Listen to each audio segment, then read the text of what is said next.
Hey everyone, and welcome to my channel. My name is Mackenzie, aka AstroMac, and I'm an astrologer, and I'm here to share my astrological musings with you all.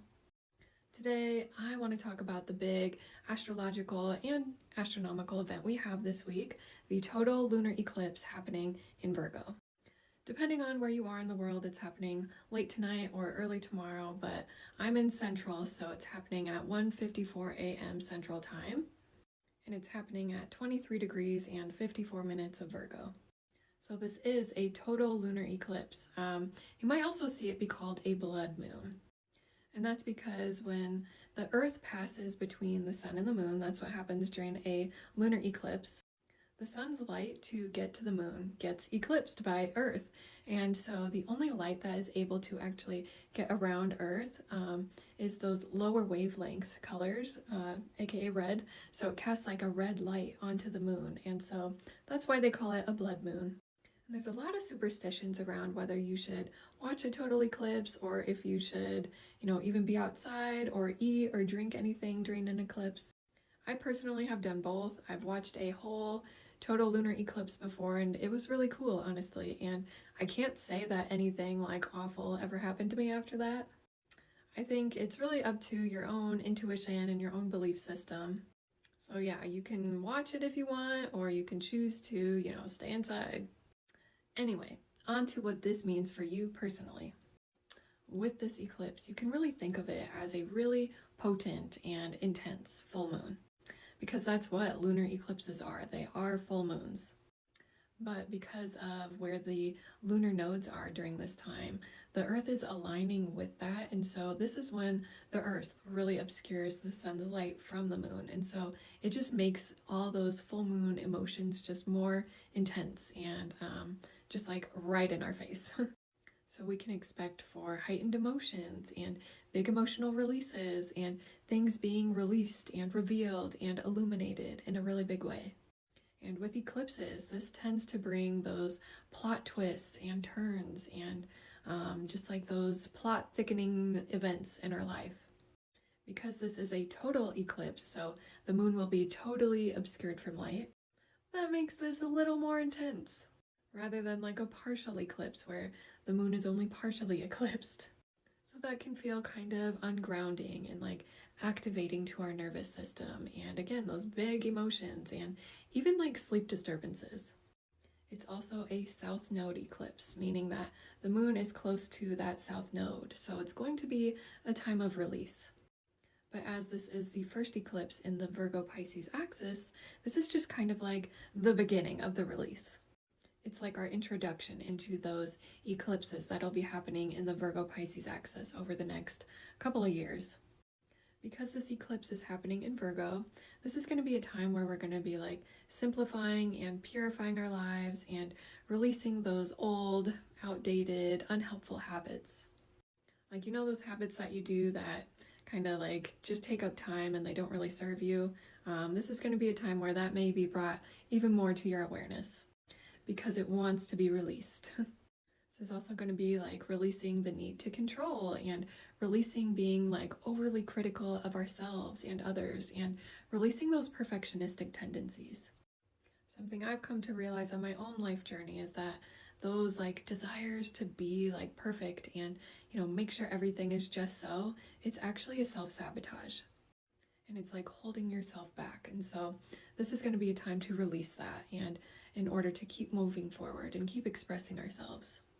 You can also think of this time as like a time of cleaning out those cobwebs in your physical space, but also your mental, emotional space, and spiritual space. Are there any like habits or even thought patterns that are not good for your mental health, but you keep repeating them anyway? This is kind of like a power hose energy where all that dirt and grime and that old energy is being power hosed away.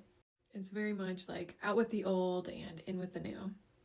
So this is very much like power wash energy and decluttering and just releasing. So for this eclipse, you could, physically declutter your space because, things and objects hold energy. And so when you're decluttering, you're releasing that, and it's kind of like a symbolic release. But then also take some time to go through like your mental clutter. Like maybe do a big brain dump and get all your thoughts out of your head and onto paper. You can also do a big like emotional declutter. Like maybe you need to have a big cry. Or maybe you just haven't had like a good belly laugh in a while, and so watching something funny to help kind of get that energy moving. Or maybe you need to have like a good like scream into the abyss or into a pillow.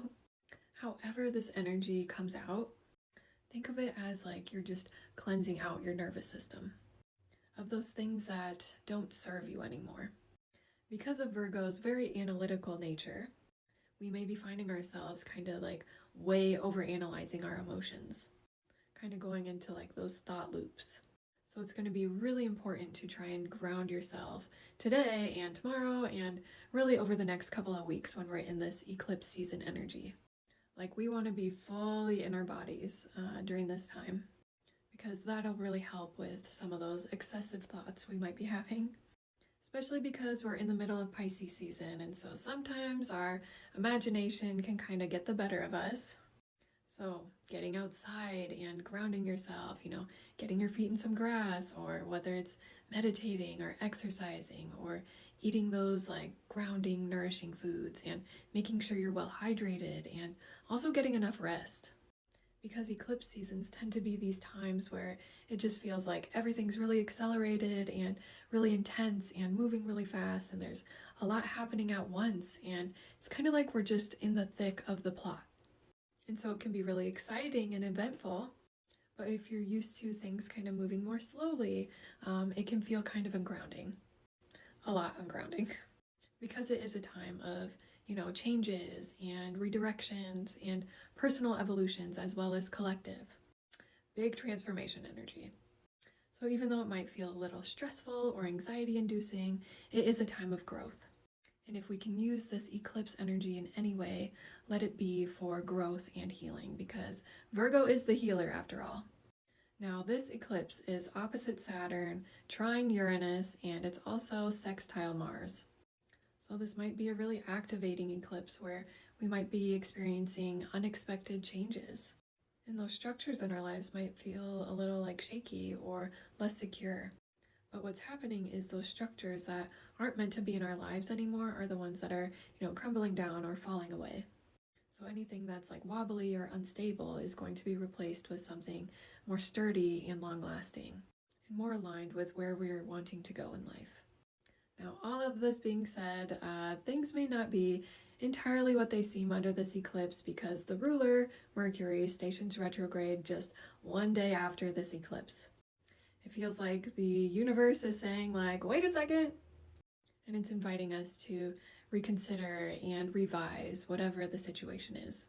Even though this could still bring some big plot twists and changes, it's kind of like there's still more to the story that's yet to be revealed. Some things to keep in mind, eclipses are those times of the year that tend to feel more fated, where the events that are happening and the changes that are taking place and the things that are falling away and the things that are being revealed, they're all helping to kind of guide us back onto our intended pathway for this life. This doesn't take away our free will though.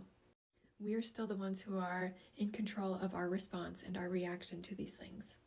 So in order to kind of help ourselves and help adapt to the changing energy, this is the time to do those things that are soothing to the nervous system in order to adapt accordingly.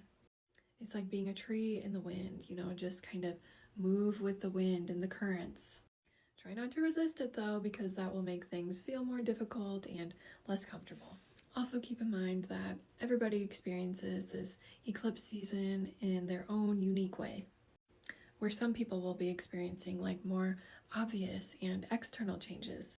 And then with others, it'll be more subtle and happening on an internal level, like an inner transformation. And with these eclipses, yes, it's like a one moment type of thing, but the energy rings out over the next 6 months and actually the next couple of years as we're going through these eclipses in the Virgo-Pisces axis. So these changes and transformations, it's not like they're going to happen in one day. It's going to be over the course of the next couple of years. So use this time to really just listen to what your body needs and ground yourself and take good care of yourself. Now, if you're still here, maybe use this time to take a big inhale and exhale with me, breathing in and out. And if you want to know how this eclipse season is going to be impacting you more personally, be sure to book a reading with me at the link down below, and you can, follow me on Patreon and Instagram and TikTok, all that stuff. And yeah, that's all I've got. So happy eclipsing. Love you. Bye.